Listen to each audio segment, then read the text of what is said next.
유시민 이사장의 범진보 180석 발언이 논란인 가운데 여당은 끝까지 겸손해야 한다며 파장을 축소했습니다.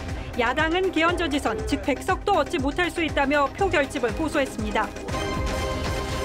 민주당 김남국 후보가 과거 출연한 팟캐스트 방송이 여성 비하 논란에 휘말렸습니다. 통합당은 세월호 관련 부적절 발언 등 연이어 논란을 빚은 차명진 후보를 결국 제명했습니다. 경북 예천에서 닷새 만에 확진자가 18명 나왔습니다. 확진자 중 선거운동원도 포함돼 있어 지역사회에 비상이 걸렸습니다. 라임 사건 관련 TV조선 단독 취재 이어갑니다. 라임 사건의 핵심 피의자가 해외 도피 생활 중 배드민턴 대회에 참석하는 등 여유 있는 생활을 한 것으로 파악됐습니다. 자가격리 중 2차례나 무단 이탈한 60대 남성의 경찰이 구속영장을 신청했습니다. 자가격리 위반으로 구속영장을 신청한 건 처음입니다. 코로나발 경제 위기가 가속화되고 있습니다. 지난달 새롭게 실업급여를 신청한 사람은 15만여 명으로 역대 최고치를 기록했고 4월 들어 열흘 동안 집계한 수출액은 지난해 같은 기간보다 18%가량 줄었습니다.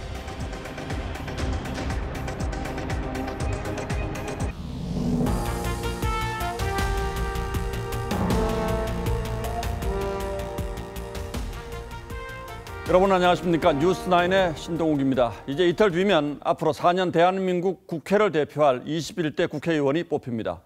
정확히 말씀드리면 이제 공식 선거운동은 27시간 정도가 남았습니다. 이미 30% 가까운 유권자들이 사전투표를 마쳤고 나머지 분들도 어느 정도 마음의 결정은 하셨으리라 생각됩니다. 그러나 마지막 순간까지 과연 누가 더 적임자인지 잘 살펴보시고 저희 뉴스9도 그 선택에 도움이 되기를 바라겠습니다.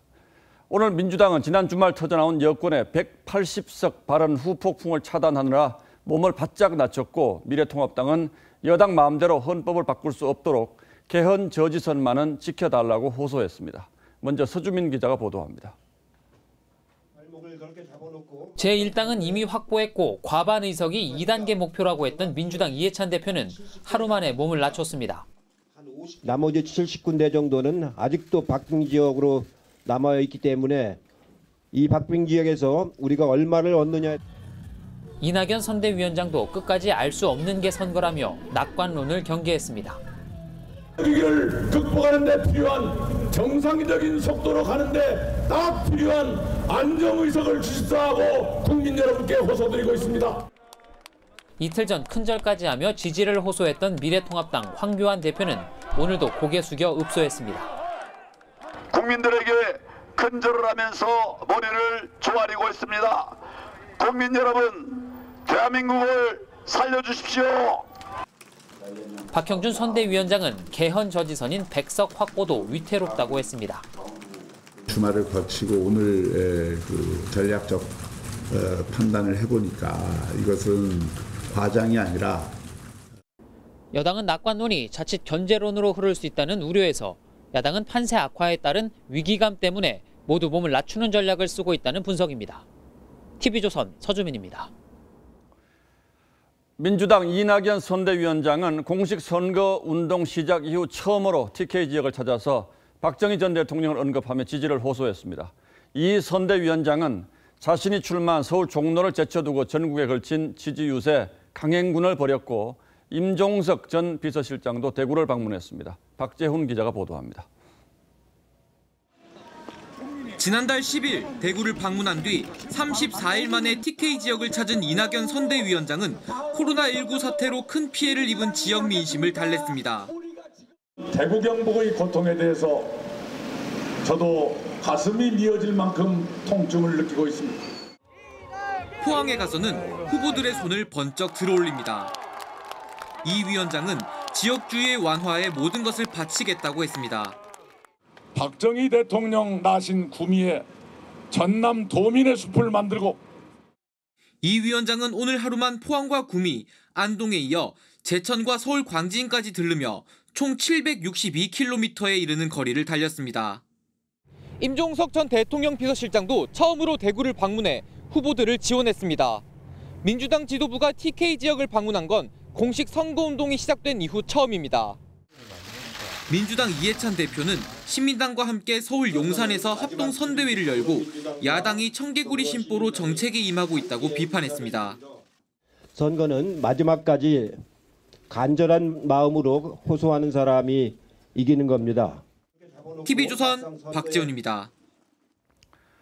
미래통합당 김종인 총괄선대위원장은 이번 선거의 최대 격전지로 꼽히는 충청 지역을 닷새 만에 찾았습니다.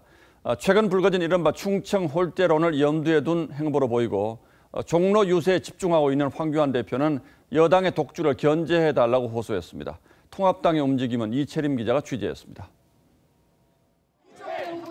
김종인 선대위원장은 경제 파탄을 막는 유일한 대안은 미래통합당 후보에게 투표하는 것이라고 호소했습니다. 불공정을 갖다가 자행한 바이러스를 갖다가 다시 살아나게 할 수는 없습니다. 조국 바이러스와 밀착되어 있는 사람들도 사회적으로 격리를 시켜야 된다고. 선거운동 시작 이후 김 위원장의 충청권 방문은 이번이 세 번째입니다. 민주당 이해찬 대표의 방사강 가속기 호남 유치 약속 발언 이후 불거진 충청 홀대론을 파고드는 동시에 박빙 지역이 늘어난 충청 지역 판세를 감안한 행보입니다.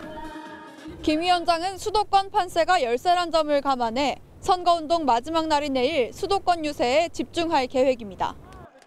종로 선거에만 집중하고 있는 황교안 대표는 오늘도 새벽부터 종로구 17개 동을 돌면서 집중 유세를 벌였습니다. 정부의 폭주를 막으려면 반드시 견제가 필요합니다.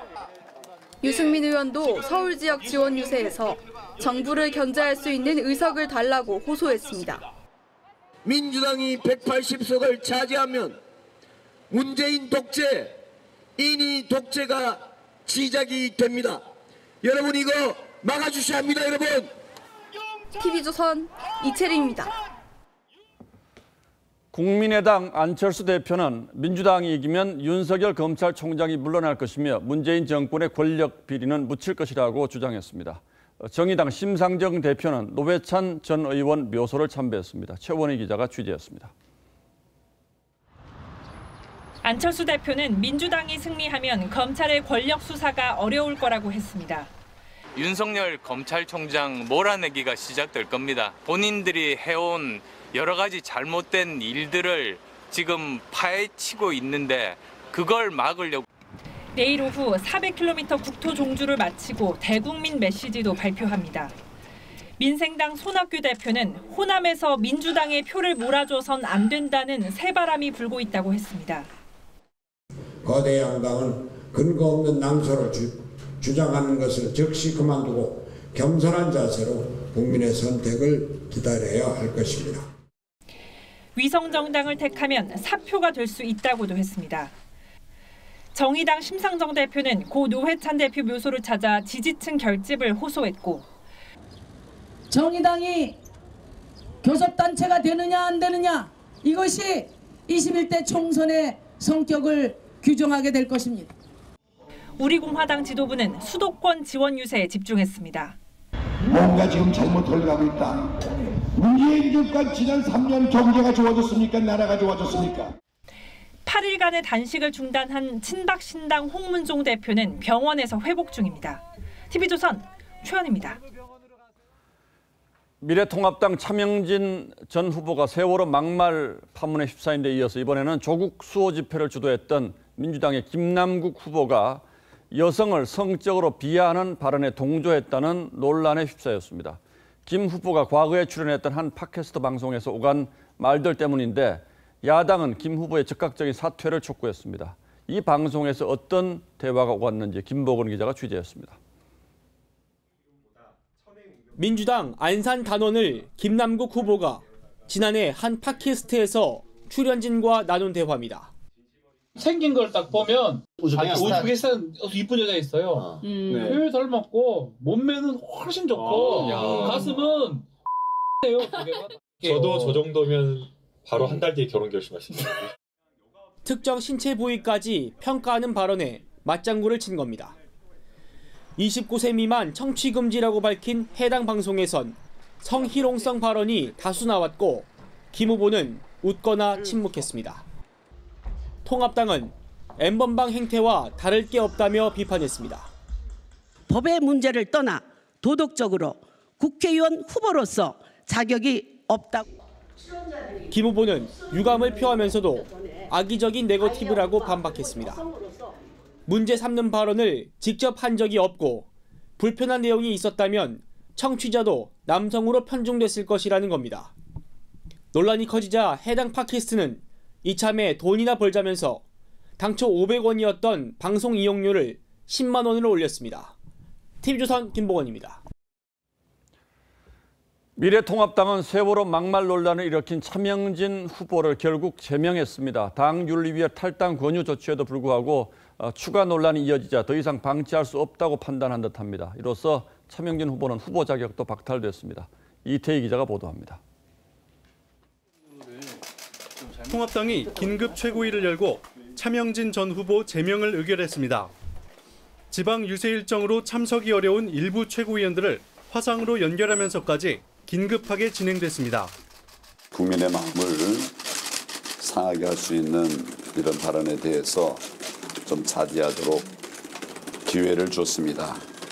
그럼에도 불구하고 다시 차 전 후보는 지난 8일 방송 토론회에서 세월호 유가족이 부적절한 행위를 했다고 발언해 당 윤리위로부터 탈당 권유 조치를 받았습니다. 그러나 이후 상대 후보 현수막을 두고 또다시 성희롱성 발언을 했습니다. 저희가 생각했던 것보다 훨씬 더 파장이 큰 것 같아요. 곳곳에서 이대로 두면은 선거에 큰 악재가 될 거라고 호소하고. 통합당은 이번 막말 논란이 중도 표심에 적지 않은 타격을 준 것으로 보고 강한 조치를 했지만 논란이 불거진 당시 초기 대응에 문제가 있었다는 지적이 이어졌습니다. 후보 자격이 박탈된 차 전 후보는 법원에 가처분 신청을 내겠다고 했습니다. TV조선 이태희입니다. 여당 소속 구청장이 있는 서울 강남구의 한 복지관이 관내에 배포한 투표 안내문에서 1번만 찍으세요라는 문구를 넣었다가 관권 선거 논란에 휩싸였습니다. 아시는 것처럼 1번은 더불어민주당이죠. 그런가 하면 또 다른 여당 후보가 참여한 SNS 대화방에선 어르신들이 2번 후보에게 투표하지 않도록 유도하는 글이 올라와서 또 논란입니다. 조정린 기자가 취재했습니다. 미래통합당 곽상도 의원이 공개한 서울 강남구 한 복지관의 투표 안내문입니다. 기표소에 들어가서 도장을 한 번만 찍으라고 적혀 있습니다. 통합당은 기호 1번인 더불어민주당을 찍으란 걸 연상시킨다며 해당 복지관과 관할구청을 선거법 위반 혐의로 고발하겠다고 밝혔습니다. 이런 유인물이 배포될지는 전혀 모르셨던 건가요? 그렇죠. 알아서는 저희가 하는 시켰겠지. 몰랐어요. 해당 복지관은 한 번만 찍으라는 의미로 쓴 것인데 이해를 돕기 위해 숫자 2를 쓴 게 오해를 불렀다는 입장입니다. 저희가 발달장애인 복지관이에요. 지적장애인, 스페셜장애인 복지관이라서요. 지원 유세를 한다거나 그런 의미는 전혀 아니에요. 서울 강남병 민주당 김한규 후보가 참여한 오픈 카카오톡방에는 만약 부모님이나 어르신들이 2번 후보에게 마음이 있다면 투표를 안 하도록 하는 것이 도움이 된다는 내용의 글이 올라왔습니다. 김 후보 측은 글을 쓴 사람이 공식 선거운동원이 아니라 자원봉사자라며 글쓴이에게 메시지 삭제와 활동 중지를 요청했다고 밝혔습니다. TV조선 조정린입니다. 자, 그런가 하면 총선 투표 동료 피켓 문구를 놓고 중앙선거위가 저마다 다른 기준을 적용했다는 논란도 불거졌습니다. 친여 지지자들이 쓴 적폐청산, 친일청산 표현은 문제가 없다고 했지만 야당이 쓴 민생 파탄이라는 문구는 안 된다고 판단한 겁니다. 형평성 논란이 거세지자 선관위는 뒤늦게 100년 친일청산 피켓도 사용을 허가하지 않았는데 선관위가 왜 이렇게 오락가락했는지 또 선관위의 기준은 뭔지 차정성 기자가 들어봤습니다. 투표 참여를 위해 미래통합당 나경원 후보 측이 사용한 피켓입니다. 민생 파탄, 투표로 막아주세요라는 내용입니다. 중앙선관위는 현 정권을 연상시킨다는 이유로 사용을 금지했습니다. 거짓말 아웃, 투표가 답이다 문구도 민주당 이수진 후보를 유추할 수 있다며 불허했습니다. 현행 공직선거법상 특정 정당이나 특정 후보자를 지지하거나 반대하는 내용은 쓸 수 없습니다. 선관위는 친여 성향 지지자들의 100년 친일 청산 투표로 심판하자 투표로 70년 적폐 청산은 허용했습니다. 100년 친일 청산, 70년 적폐 청산이라는 표현은 과거 친일, 적폐 모두를 아우르는 표현이라 특정 정당이나 후보자를 유추하는 것으로 보기 어렵다고 판단한 겁니다. 야당은 고무줄 잣대라며 직권 남용 혐의로 선관위 고발을 검토하고 있습니다. 정말 형평성에 맞지 않다. 선관위가 중립성을 지키고 있다고 할 수 있는가. 참담한 심정입니다. 미래한국당은 윤봉길 의사의 손녀 윤주경 씨를 비례대표 후보 1번으로 공천했지만 민주당은 이번 선거는 친일 야당과의 싸움이라고 공격해왔습니다. 지금까지 해온 게 전부 다 발목 잡기, 토착 왜구 뭐 그런 거 아닙니까? 중앙선관위는 논란이 계속되자 민생 파탄, 적폐청산, 친일청산 등을 사용한 투표 참여 문구 모두 허용하지 않기로 했습니다. TV조선 차정승입니다. 유시민 노무현 재단 이사장이 범여권 180석 가능 발언을 두고 지난 주말 이후 큰 논란이 일었고 여권 내부에서도 부적절했다는 분위기가 적지 않습니다. 그러자 유 이사장이 오늘 희망사항을 말했을 뿐이라고 한 발 물러섰지만 파문은 가라앉지 않고 있습니다. 여권은 역풍을 걱정하는 눈치고 야당은 이 발언이 지지층 결집으로 이어지기를 기대하고 있습니다. 오늘의 포커스는 유시민 이사장의 180석 발언 논란에 맞추겠습니다. 선거 판세가 민주당의 압승 분위기로 지금 흐르고 있습니다. 범진보가 180석을 넘기고 범여권이 180을. 유시민 노무현 재단 이사장은 민주당의 칭찬은커녕 꾸지람을 들었습니다. 때로는 바깥에 있는 분이 더 심하게 선거 결과를 섣불리 예측하고는 누가 국민의 뜻을 안다고 그렇게 함부로 말할 수 있습니까? 민주당은 유시민발 역풍이 불지 않을까 오늘도 노심초사하는 분위기입니다. 선거는 항상 끝날 때까지 알 수 없는 것이기 때문에 긴장을 늦추지 말고 낮은 자세로. 유 이사장 발언을 아예 실언으로 취급하고 정말 180석 얘기는 크게 실수한 것 같습니다. 큰 실수를 했기 때문에. 유 이사장이 지금까지 선거 예측을 맞춘 적이 없다는 폄하성 발언까지 했습니다. 유시민 이사장이 다른 분야들에 비해서요. 선거 분야에 대해서 맞춰본 적이 거의 없어요. 아마 맞춘 거 아마 거의 없을 겁니다. 아마요. 이른바 180석 발언은 여당의 환영도 못 받고 야당의 반발도 샀습니다. 지금까지 180석 운운한 정당 치고서 선거에 성공한 정당이 하나도 없어요. 국민을 무시하고 내가 180석을 받겠다. 얼마나 오만한 것입니까, 여러분? 유 이사장의 발언은 범여권 내 균열도 일으키고 있습니다. 유 이사장이 말한 범여권에는 열린민주당이 포함되었지만 민주당의 생각은 다르지요.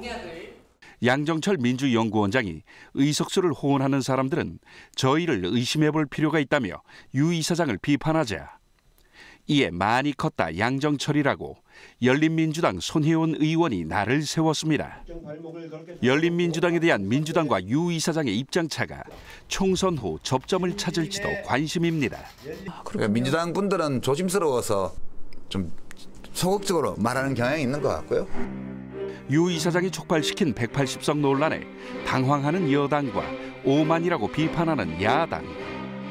과연 표심에 어떤 영향을 줄지. 뉴스라인 포커스였습니다. 자, 이제 이틀 뒤면 각 당의 총선 성적표가 어느 정도 나오겠죠. 선거운동만으로 보면 내일 하루가 남았습니다. 그야말로 막판 선거전이고 그래서 아주 치열합니다. 정치부 김정우 기자에게 각 당의 분위기를 좀 더 자세히 물어보도록 하겠습니다. 자, 후보나 지도부가 유세장에 와서 외치는 것과 그 당에서 하는 분위기는 좀 다를 수가 있는데 김 기자가 이제 뭐 여당이든 야당이든 취재를 많이 다니는데 실제 몸으로 느끼는 분위기는 어떻습니까? 대체로 보면요. 예. 민주당은 130 또는 140석 플러스 알파 그리고 통합당은 110석 플러스 알파 정도로 보는 전망이 제일 많습니다. 특히 이해찬 대표는 어제 이제 일당을 이미 확보했다고 했는데 또 자만하면 안 된다 이렇게 약간 몸을 낮추면서 하지만 그런데 내부적으로는 자신감이 여전히 강한 분위기입니다. 자, 그러니까 일당이 되는 경우가 있고 과반 정당이 되는 경우가 있고 또 좀 전에 얘기한 180석 정당이 되는 경우가 있고 그런데 통합당에서는 개헌 저지선 그러니까 200석 허용할 수도 있다 이런 얘기 나오지 않습니까? 이건 엄살입니까? 아니면 실제로 그렇습니까? 실제로 뭐 일부 보도에서는 뭐 엄살 작전이다, 뭐 엄살 전략이다, 뭐 이런 표현까지 나오는데요. 예. 통합당 내부에서 주말 판세를 분석을 했는데 수도권 경합지가 대부분 열세로 돌아섰다는 보고가 있었습니다. 그리고 여기에는 지역구와 비례를 합쳐도 100석에도 미치지 못할 수 있다, 이런 내용도 포함됐기 때문에 뭐 단순한 엄살은 아닌 것으로 보입니다. 자, 그러니까 뭐 통합당 입장에서는 아주 절박한 분위기다, 이제 이렇게 볼 수밖에 없겠는데, 차명진 후보, 이제는 전 후보가 됐습니다만 차명진 후보를 뒤늦게 제명까지 한 것도 이런 절박감 때문이다, 이렇게 봐야 할까요? 예, 그렇게 봐야 될 것 같습니다. 실제 당내에서 그 차명진 전 의원의 막말 논란 이후에 당의 미온적인 대처가 중도층 이탈로 실제로 이어지고 있다는 자체 분석이 있었고요. 그래서 오늘에서야 제명 결정을 내린 것으로 보입니다. 이 중도층 이탈은 수도권에서 더 심하다, 이렇게 분석을 하는 거고요. 자, 그런데 민주당에서는 백원우 전 청와대 비서관, 이분은 출마하진 않았는데 통합당을 지칭하면서 쓰레기 정당이다, 좀 이렇게 얘기를 했는데, 이건 지원 유세에서 한 얘기입니까? 예, 그렇습니다. 그래서 어제 민주당에서도 백원우 전 청와대 비서관이 통합당을 향해서 말씀하신 대로 쓰레기 정당이라고 해서 논란이 불거졌는데요. 그런데 통합당에서는 이제 역대급 막말이라고 비판을 했는데, 민주당 지도부는 물론이고 당 대변인단도 철저히 지금 입을 닫고 있습니다. 아마 그 차명진 전 의원과 달리 백 전 비서관의 발언에 대해서는 언론 보도가 상대적으로 좀 적었는데요. 아마 그것도 그런 배경이 되고 있다, 이런 분석이 나오고 있습니다. 예, 제1야당을 향해서 쓰레기 정당이라고 하는 것, 이것도 뭐 만만치 않은 막말 같습니다. 자, 유시민 이사장이 180석을 언급해서 파문이 지금 적지 않은데, 이 180석에 대해서 야당에서 발끈하는 이유가 있죠? 예, 그렇습니다. 이게 일단 87년 민주화 개헌 이후에 같은 진영이 180석을 가져간 경우는 아주 흔치가 않습니다. 그만큼 균형이나 견제 심리가 작용해왔기 때문인데요. 180석이라는 의석은 집권 여당엔 국정 운영에 있어서 아주 든든한 추진 동력이 될 수가 있습니다. 그리고 국회 선진화법 도입으로 특정 안건을 패스트트랙에 올리기 위해서는 180명의 이제 의석이 필요한데요. 그러니까 5분의 3인 거죠, 전체 의석 수요. 300석 중에 180석입니다. 그래서 상대당이 반대하더라도 일단 180석이 있으면 원하는 법안의 일방적 처리가 가능하게 된다는 겁니다. 그래서 통합당에서는 이미 현 정부 들어서 사법부에서 대법관 9명, 그리고 헌법재판관 6명이 바뀐 데다가 또 지난 지방선거에서 지자체장하고 교육감까지 진보 진영이 상당 부분을 차지한 상황이기 때문에 더 이상 견제가 어렵다, 이런 주장이 나오고 있습니다. 그러니까 특정 정당에서 180석을 가져가면 개헌 빼놓고는 할 수 있는 거 다 할 수 있다, 이렇게 되는 거죠? 예, 그 빼고 모든 걸 다 할 수 있다고 합니다. 여기에다 예를 들어서 또 20석을 뭐 무소속이라든지 20석을 추가하면 개헌도 독자적으로 가능하다. 그렇습니다. 예, 그런 얘기였군요. 예, 김정우 기자, 잘 들었습니다.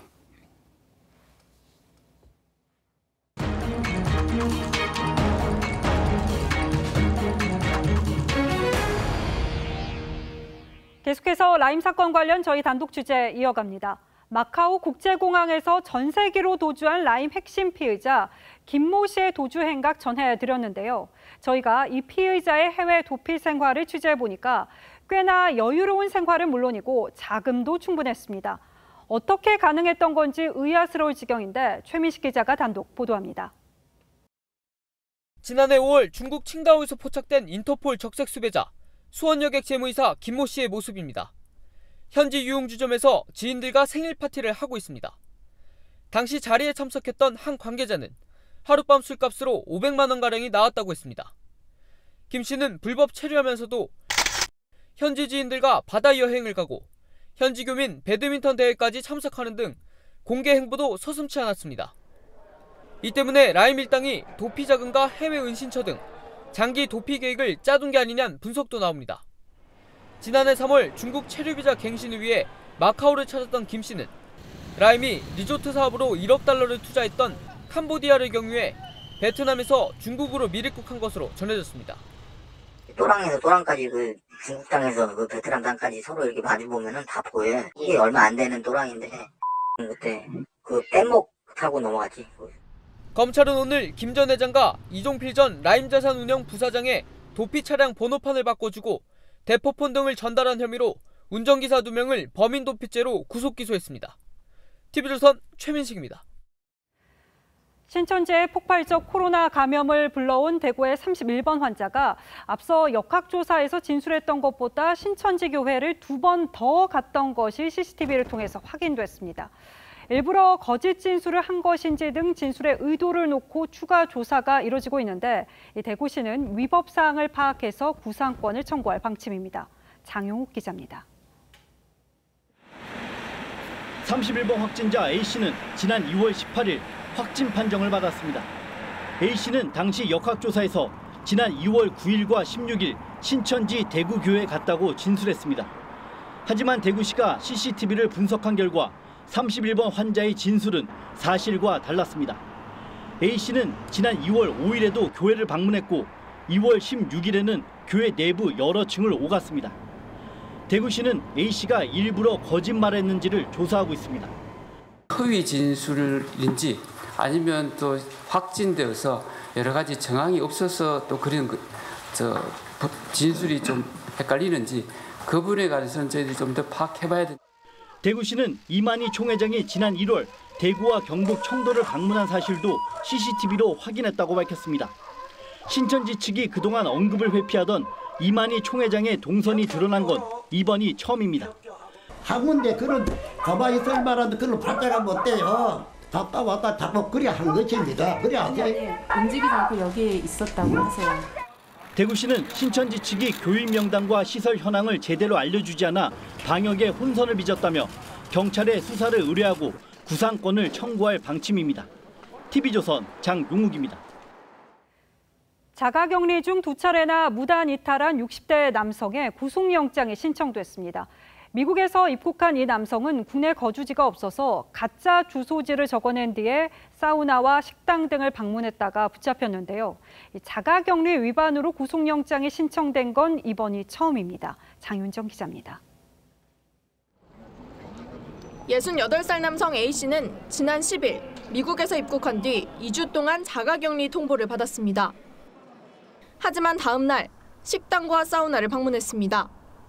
이를 발견한 지인이 신고했고 경찰에 붙잡혔습니다. 사우나에 가서 잔다 저녁에 갔으니까요. 그래서 사우나 있는 줄 알았대요. 동네 돌아다니게 구청에도 전화하고 부분. A씨는 귀가 조치됐지만 5시간 만에 같은 사우나에 다시 나타났습니다. 처음에 와가지고 의치를 놓고 왔어요. 의치. 그거 찾으러 온 거야 두 번째는. 경찰 조사 결과 A씨는 국내 거주지가 없었고 공항 검역소엔 거짓 주소와 전화번호를 적어냈습니다. 거주지가 없는 입국자는 시설 이용비 140만 원을 내고 국가 격리시설에 입소해야 하는데 거짓 주소를 적고 이를 피했습니다. 경찰은 감염병 예방법 위반 혐의로 A씨에 대해 구속영장을 신청했습니다. 경찰은 서울 성동구에서 자가격리를 어긴 채 휴대전화를 집에 두고 외출한 여성에 대해서도 구속영장 신청을 검토하고 있습니다.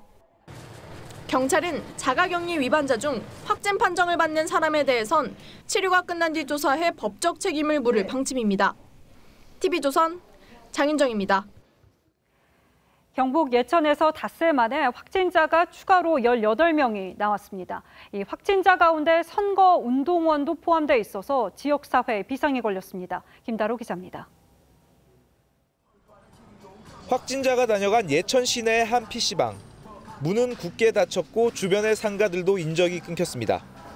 손해가 엄청나니까 안 할 수밖에 없는 거죠. 진짜 손님 오는 게 두려운 상황이거든요. 확진자가 6명에 불과하던 경북 예천군에서는 지난 9일 일가족 4명이 한꺼번에 감염된 뒤부터 확진자가 늘기 시작했습니다. 이후 닷새 만에 확진자는 18명으로 늘면서 전체 확진자는 24명까지 불어났습니다. 확진자 가운데 일부는 터미널이나 의원, PC방 등 다중시설을 이용했습니다. 확진자 5명이 같은 PC방을 다녀가거나 목욕탕 등을 이용한 경우도 확인되면서 지역사회 전파 우려가 커지고 있습니다. 또 그 요양관리 서비스 받던 분이 또 확진자로 나오고 뭐 계약을 안 하니까 집에 있다 보니까 친구들하고 또 접촉이 또 많고. 확진자 가운데는 총선 후보자 선거운동원도 포함되면서 선거 유세에도 불똥이 튀었습니다. 집 밖에 안 나와요. 누가 걸리는지 모르니까. 들어봐야 되죠. 투표율도 좀 떨어진다고 봐야 되지. 예천군은 19일까지인 사회적 거리두기 기간을 오는 25일까지 연장했습니다. TV조선 김다로입니다. 온라인 개학 첫날 EBS 원격 수업 시스템이 한때 먹통이었는데 같은 일이 또 벌어졌습니다. 오는 목요일 2차 개학을 하면 초등학교 저학년들을 뺀 최대 400만 명의 학생이 동시 접속하게 되는데 이때 원격 수업이 제대로 이뤄질 수 있을지 정은혜 기자가 보도합니다. 오늘 오전 EBS 온라인 클래스 홈페이지에 올라온 글입니다. 시스템 오류로 인해 접속이 불안정하니 잠시 후 이용해달라는 내용입니다. 듣다가 또 스톱하는 경우도 있고 또 다시 접속해도 또 그런 경우가 나타납니다. 2시간 넘게 접속이 안 되자 수업을 망친 학생들은 분통을 터뜨립니다. 아예 클릭도 제대로 안 되고 출석 체크가 제대로 안 될까? 아니면 내가 원했던 시간에 못 들어서 퍼센테이지가 안 채워지면 수업 인정이 안 되잖아요. 그래서 또 그만큼 다시 들어야 되는. EBS 원격 수업 시스템은 온라인 개학 첫날인 지난 9일에도 1시간 넘게 먹통이 됐습니다. 당시 EBS 측은 똑같은 문제가 발생하지 않을 거라고 했지만 허언이 되고 말았습니다. 이 때문에 16일 2차 개학을 걱정하는 목소리가 커지고 있습니다. 초등학교 저학년들을 뺀 초중고생 400만 명이 원격 수업을 위해 동시 접속하기 때문입니다. 온라인 수업을 위한 가장 기본적인 사항이면 교육당국이 어떻게든 그거는 책임지고 보완을 해주죠. 2차 개학을 앞두고 오늘 EBS를 방문한 유은혜 교육부 장관은 문제가 발생하더라도 신속하게 대응할 수 있도록 대응 체계를 갖추겠다고 밝혔습니다. TV조선 정은혜입니다. 코로나 확산세가 가시지 않고 있는 미국과 일본에선 지도자의 행보가 도마에 올랐습니다. 아베 총리는 외출 자제를 호소하며 집에서 지내는 모습을 SNS에 올렸다가 혼쭐이 났고, 트럼프 대통령은 보건 당국자의 경고를 무시했다가 언론의 비판을 피해가지 못했습니다. 박소영 기자입니다. 일본 아베 총리가 소셜미디어에 공개한 동영상입니다. 자택에서 한가롭게 책을 읽고 차를 마시는 모습에 네티즌의 질타가 쏟아졌습니다. 일본 내 확진자가 8,000명을 넘은 데다 도쿄의 한 병원에선 87명 집단 감염이, 아이치현에선 대규모 검사 오류가 발견되자 비난은 더 커졌습니다. 영국 존슨 총리는 국내 사망자가 10,000명을 넘어선 현지 시간 12일 수척한 모습으로 퇴원했습니다. I've today left hospital after a week in which the NHS has saved my life. No question. It's hard to find words to express my debt. 하지만 대응 실패로 의료진 장비 부족을 초래했다는 여론의 비판이 거셉니다.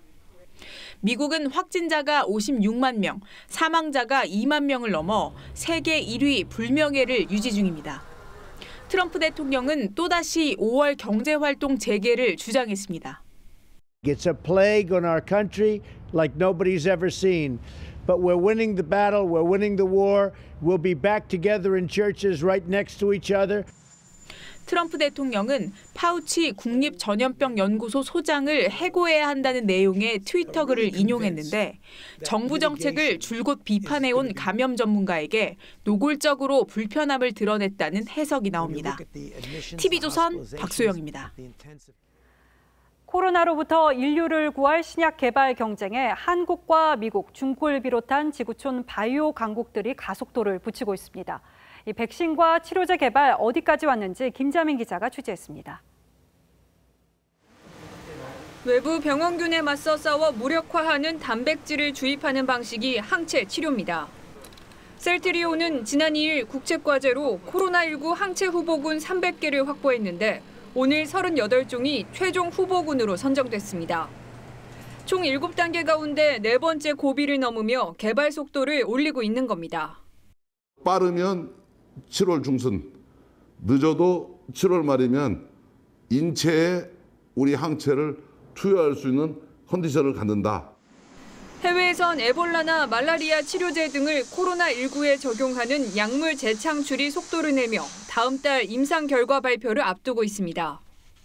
예방 백신 개발은 미국과 중국이 앞서고 있습니다. 임상은 단계마다 보통 수개월이 걸리는데 중국은 이를 4주로 단축해 벌써 2번째 임상에 들어갔습니다. 미국 제약회사는 지난달 첫 인체 임상 실험을 시작했습니다. Likely would be that it will be at least a year to 18 months before a vaccine is ready to be rolled out, potentially to the general population. 우리나라는 동물 실험 단계인데 6월엔 인체 임상이 가능할 전망입니다. 대략 한 2달 정도 지쳤다고 생각하고 기술 수준은 80에서 90% 정도 수준이다라고 생각할 수 있겠습니다. 바이오 강국 자존심을 건 치료제, 백신 개발 경쟁이 달아오르고 있습니다. TV조선 김자민입니다. 자, 이번엔 걱정스러운 경제 소식 좀 알아보겠습니다. 지난달 실직자에게 지급되는 구직급여, 즉 실업수당이 9천억 원 가까이나 돼서 역대 최대 기록을 세웠습니다. 구직급여를 받은 사람도 60만 8천 명으로 역대 가장 많았는데 코로나19로 인한 고용 쇼크가 수치로 나타나고 있는 겁니다. 신원석 기자가 더 자세히 설명하겠습니다. 서울의 중형 병원입니다. 코로나19 확산 이후 환자가 줄어 인건비 압박을 받고 있습니다. 환자 수도 한 40%, 매출이 한 40% 이상 감소된, 많게는 한 60명까지도 인원 감축을 해야지만 병원이 유지될 수 있는. 보건업 분야의 어려움은 구직급여 통계로도 확인됩니다. 지난달 구직급여 신규 신청자는 작년보다 24.8%, 3만 1,000명 늘어 증가폭이 금융위기 때인 2009년 3월 이후 가장 컸습니다. 특히 신규 신청자는 보건복접 종사자가 가장 많았고 음식, 숙박업 분야에서 작년보다 급증했습니다. 반 이상은 줄어든 것 같아요. 코로나에서 사람들도 줄고 해가지고 이번에 그냥 사람들 딴 데로 보내고. 구직급여도 60만 8천 명에 8,900여억 원이 지급돼 수급자 수나 액수 모두 역대 최대였습니다. 고용보험 가입자 수도 작년 같은 달보다 25만 3천 명 느는 데 그쳐 증가폭이 16년 만에 최소치였습니다. 사회적 거리 두기와 계약 연기 등으로 숙박, 음식, 도소매, 교육 서비스 등 서비스업에서 증가세가 둔화된 것이 주 원인으로. 신규 채용이 줄면서 고용보험 신규 취득자는 작년보다 13% 급감했습니다. 실질적으로 고용보험을 상실한 사람은 작년 대비 3.4% 늘었습니다. TV조선 신은서입니다. 자, 그런데 지난달 새로 실업급여를 신청한 사람들이 금융위기 이후 최다라고는 합니다만 여기에는 고용보험에 가입해 있지 않은 일용직이나 영세 자영업자 등의 숫자는 포함되어 있지 않습니다. 어쩌면 코로나19의 타격이 더 크고 직접적일 수도 있는데 이런 분들에 대한 정부 지원은 어떻게 되고 있는지 송민선 기자가 현장의 목소리를 들어봤습니다. 관광객들의 발길이 뚝 끊겨 한산하기만 한 서울 명동 상가. 사실상 개점 휴업 상태입니다. 한 식당은 종업원 16명 가운데 15명을 내보냈습니다. 일자리를 잃은 종업원 가운데 일부는 실업급여도 못 받습니다. 사대보험 들었는데 예전에는 자기 들으면 안 된다고 하면서. 고용보험 미가입자는 실업급여를 받지 못해 실직의 충격이 더 큽니다. 코로나19가 고용에 미치는 부정적 영향은 일용직, 특고 등 미가입자와 영세 자영업자, 소상공인 등 취약계층을 중심으로 더 크게 나타날 것으로 예상됩니다. 정부는 추가 대책을 마련하겠다고 밝혔습니다. 하지만 이미 발표한 특수고용 노동자 지원책조차 집행이 안 되고 있는 데다 쥐꼬리 대책이라는 비판을 받고 있습니다. 여부도 언제 지원될지 깜깜이다. 예상 규모도 14만 명으로 나머지 236만 명은 특수고용직 노동자는 허무하게 손가락만. 고용보험 사각지대에 놓인 일용직이나 특수고용직, 영세 자영업자 등은 전체 경제활동 인구 가운데 실업자를 빼고 1,300만 명에 이릅니다. TV조선 송민선입니다. 이달 들어서는 코로나19 쇼크로 인한 수출 감소세도 눈에 띄기 시작했습니다. 4월 첫 열흘 동안 수출이 벌써 19%나 감소했습니다.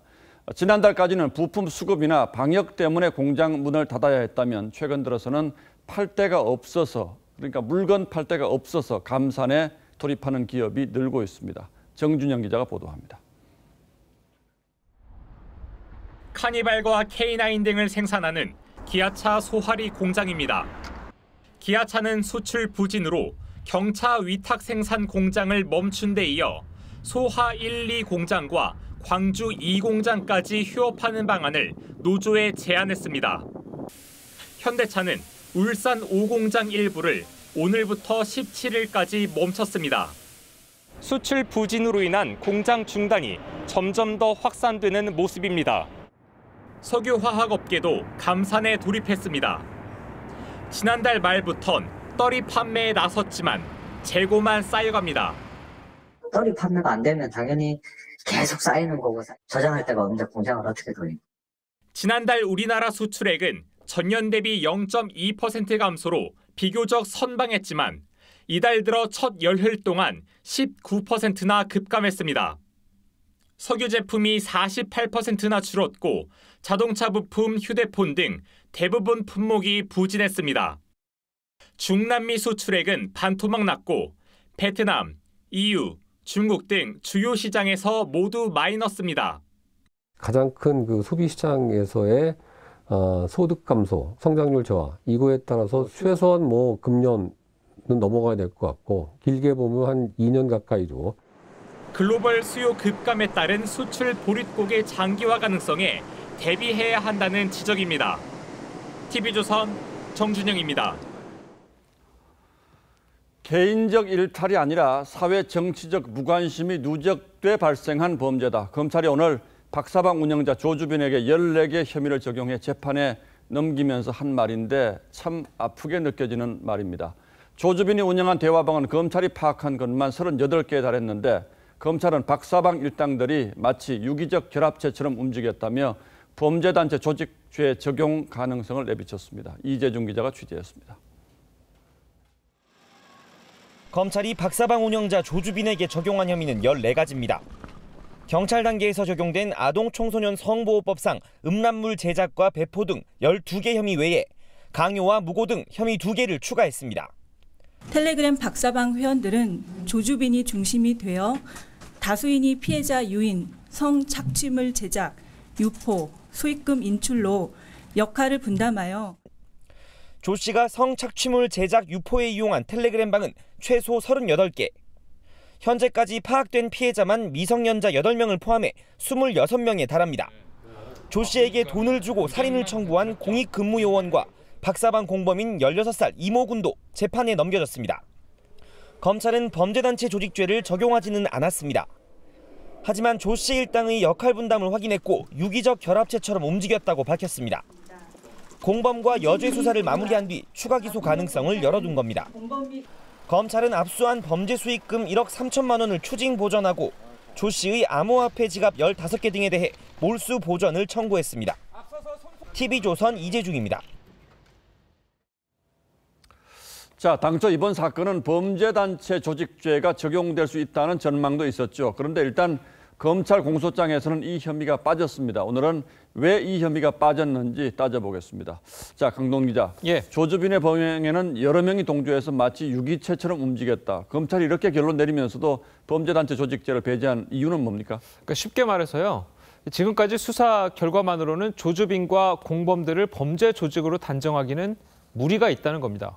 자, 우리나라 법을 보면 이 특정 범죄를 목적으로 단체나 집단을 조직해서 운영했을 경우에 이 범죄단체 조직죄로 처벌할 수 있다고 돼 있는데 그동안 이 법으로 처벌받은 경우를 살펴보면요. 이 대부분 조직폭력배나 이 보이스피싱 범죄단체들이 적용이 됐었습니다.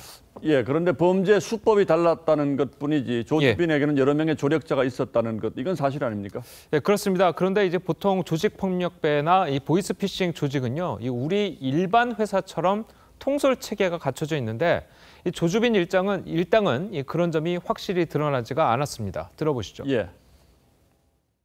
조주빈이가 딱 지시하면 따른다. 그 1단계만 있는 경우도 그 통솔 체제가 있다고 볼 수 있느냐. 박사방이나 그런 거에도 그런 이론을 적용할 수 있을지에 대해서 법리 검토를 많이 해야 돼요. 예, 어쩌면 가능할 것 같다라는 생각도 드는데 그렇다면 조주빈 일당을 범죄단체 조직죄로 처벌하는 건 불가능한 일입니까?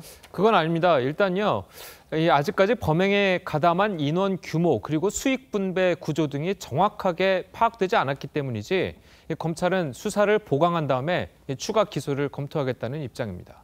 자, 그렇군요. 그런데 또 하나 관심을 끌었던 게 손석희 JTBC 사장 그리고 윤장현 전 광주시장 김웅 기자 이 부분이었는데 자, 오늘 검찰 공소장을 보니까 손 사장이나 윤 전 시장 부분은 빠졌더군요. 예, 그렇습니다. 이거는요, 이 경찰이 이 검찰에 송치를 할 때 이 내용이 빠졌기 때문입니다.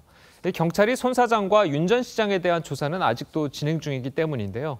검찰과 경찰 그리고 조사가 끝나는 대로 추가 기소를 한다는 입장입니다. 그리고 조주빈 일당의 추가 신상 공개가 이루어지지 않고 있는 이유는 뭡니까? 일단 조주빈의 오른팔처럼 활동을 했던 이 10대 강모 씨의 신상 공개 여부는요.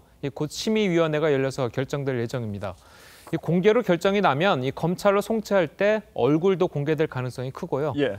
그런데 이 나머지 일당들 이 여러 가지 이유로 그 신상 공개가 되지 않고 있습니다. 이미 검찰로 송치가 됐거나 재판을 받고 있는 등의 이유로 신상 공개가 이루어지지 않고 있습니다.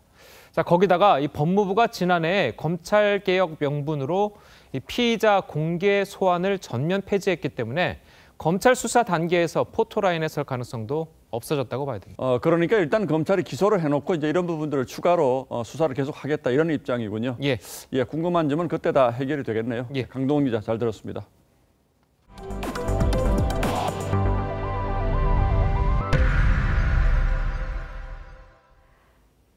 최근 2030 세대들이 많이 사용하는 온라인 데이트 앱이라고 들어보셨습니까? 온라인으로 하는 소개팅 정도로 표현할 수 있을 것 같은데 그런데 데이트는커녕 돈만 뜯기는 경우가 적지 않아서 범죄 악용 우려도 커지고 있습니다. 어떤 수법을 쓰는지 소비자탐사대 김하림 기자입니다. 최근 인기가 높아지는 소개팅 앱. 사진과 자기소개를 올리고 마음에 드는 이성을 골라 데이트를 신청합니다. 하지만 일부 앱은 한번 잘못 빠지면 많은 비용이 청구될 수 있어 조심해야 합니다. 이성이 보내온 메시지를 읽으려면 돈, 사진이나 소개를 보려 해도 돈, 대화를 시작하면 또 돈을 내야 합니다. 이제 만남까지 가는데 돈이 계속 나가니까 자금을 안 하면 만나기 힘든 구조라서 좀 불편한 것도 있는 것 같아요. 압덕업체는 가짜 데이트 상대를 올리고 단계별로 계속 돈을 뜯어낸다는 의혹까지 제기되는 상황. 인터넷엔 데이트 앱 알바를 모집한다는 글까지 올라와 있습니다. 취재진 3명이 소개팅 앱에 가입해봤습니다.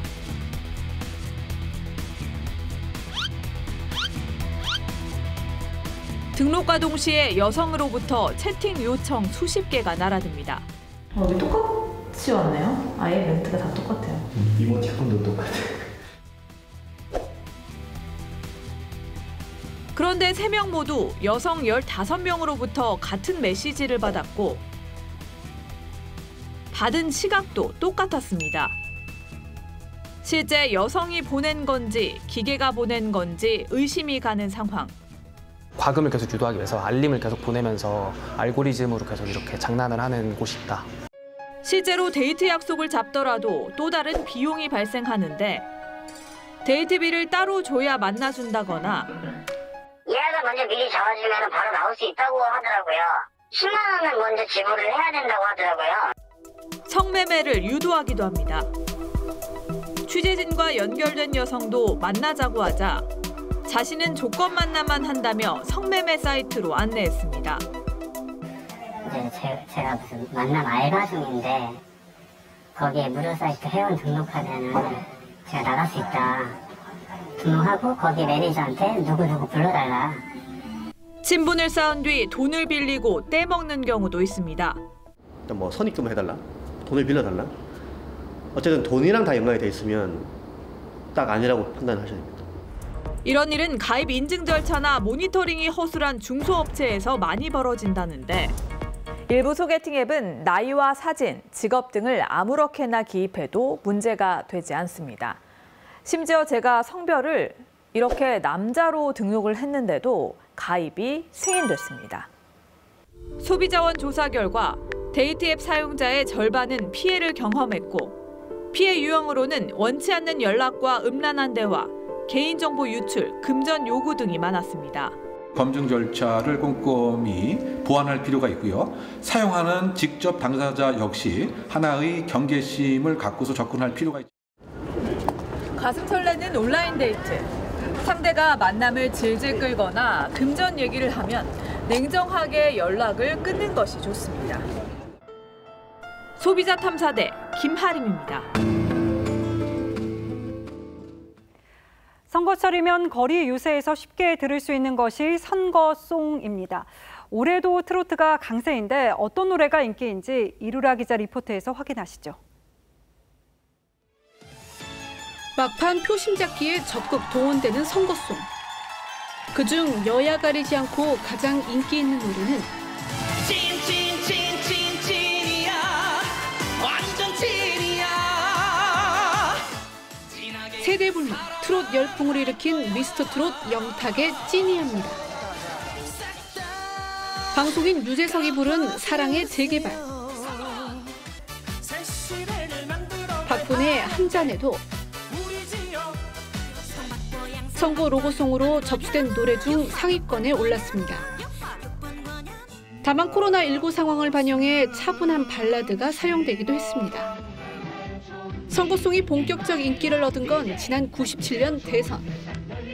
당시 김대중 후보의 DJ와 함께 춤을 노래가 인기를 끌었고 2000년 총선 때는 가수 이정현의 바꿔가 유세장을 뜨겁게 달궜습니다. 하지만 역시 단순한 멜로디로 전 연령층을 아우를 수 있는 트로트가 꾸준히 사랑을 받았습니다. 다만 올해는 거리 유세에서 선거송이 예전만큼 들리진 않는데 코로나19 상황으로 인한 분위기도 한몫했지만 새로운 플랫폼의 등장도 있습니다. 과거와는 많이 달리 온라인 부분이 상당히 이제 더 중요해졌죠. 오프라인에서 직접 벌어지는 것들보다 온라인에서 갖고 있는 여론들이나 이런 것들이 훨씬 더 중요해졌다. 막판으로 치닫는 선거전. 톡톡 튀는 선거송이 유권자들의 표심을 흔들고 있습니다. TV조선 이루라입니다.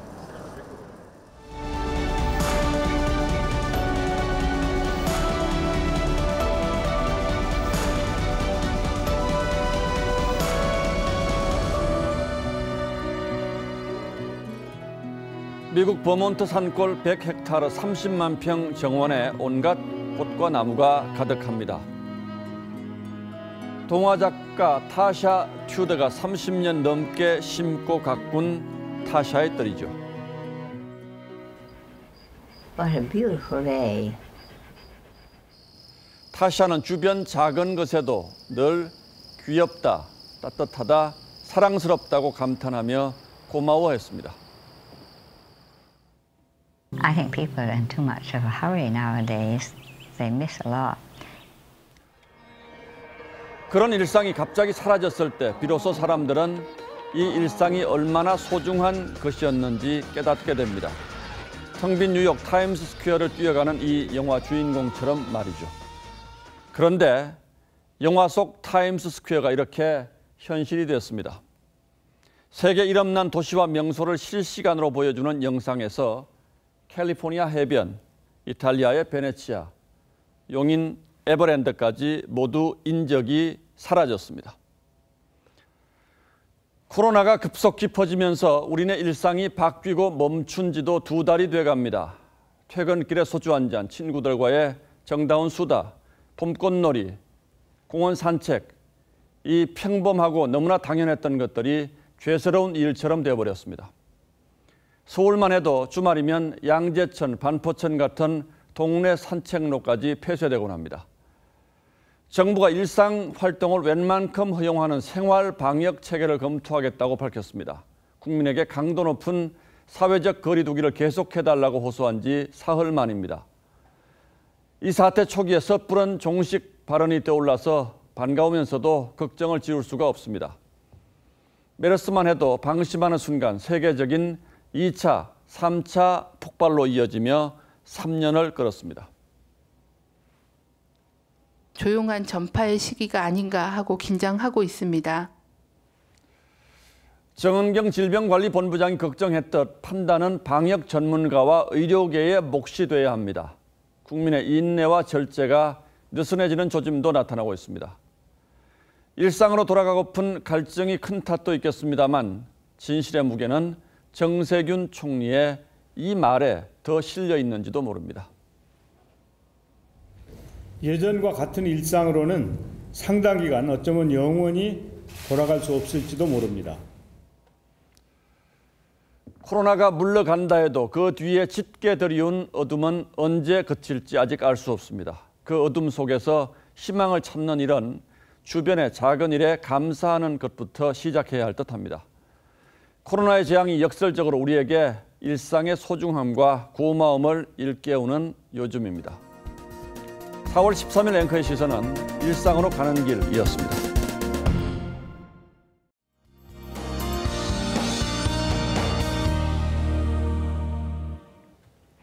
당분간 맑고 따뜻한 날이 이어지겠습니다. 내일도 서울이 20도까지 오르면서 오늘만큼 따스하겠고요. 수요일과 목요일에는 기온이 좀 더 올랐다가 금요일에 비가 내리면서 평년 수준만큼 떨어지겠습니다. 한낮에는 봄 기온이 가득하지만요. 아직 아침에는 꽤 춥습니다. 내일 대부분 지역이 한 자릿수로 떨어지겠고 일부 지역은 영하권으로 내려가는 곳도 있겠습니다. 일교차는 10도 이상 벌어지겠는데요. 내일 한낮 기온은 서울이 20도, 강릉과 대구가 23도까지 오르겠습니다. 수도권 지역에는 건조주의보가 발효 중입니다. 화재 예방에 신경 쓰셔야겠고요. 동해와 남해, 제주 해상에서는 바람이 강하게 불겠습니다. 파고는 5m까지 매우 높게 일겠습니다. 날씨였습니다. 예, 4월 13일 뉴스9는 여기서 모두 마치겠습니다. 시청해주신 여러분 고맙습니다.